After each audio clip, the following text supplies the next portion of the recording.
আজকে কিছু টক টক কিছু ঝাল ঝাল খেতে ইচ্ছে হচ্ছে, সেই জন্য বোন দেখো এইদিকে জিরেটা ভেজে নিচ্ছে যেন ভাজা মশলার জন্য।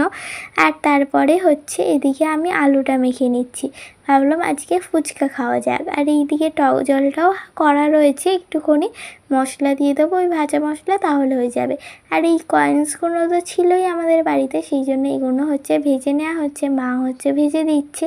তো এই ফুচকা বানিয়ে আজকে সন্ধ্যের টিফিনটা করব ভাবলাম। তো ফুচকা দেখলেই তো খেতে ইচ্ছা করে, সেই জন্য ঘরে যেহেতু ছিল আর খেতেও ইচ্ছা হচ্ছিলো, সমস্ত বানিয়ে নিয়েছি। দেখো ফুচকাগুলো কি সুন্দর ফুলেছে, আর এইদিকে টক জল আর আলু মাখাও হয়ে গেছে।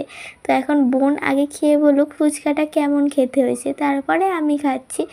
দেখো বোনের রিয়াকশান দেখেই বুঝতে পারছে কত সুন্দর টেস্টি খেতে হয়েছে। এবার আমি টেস্ট করে দেখি, তো ফুচকাটা সত্যিই খুব সুন্দর হয়েছিল। তো আমরা ততক্ষণ ফুচকা খাই, আজকের মতন টাটা।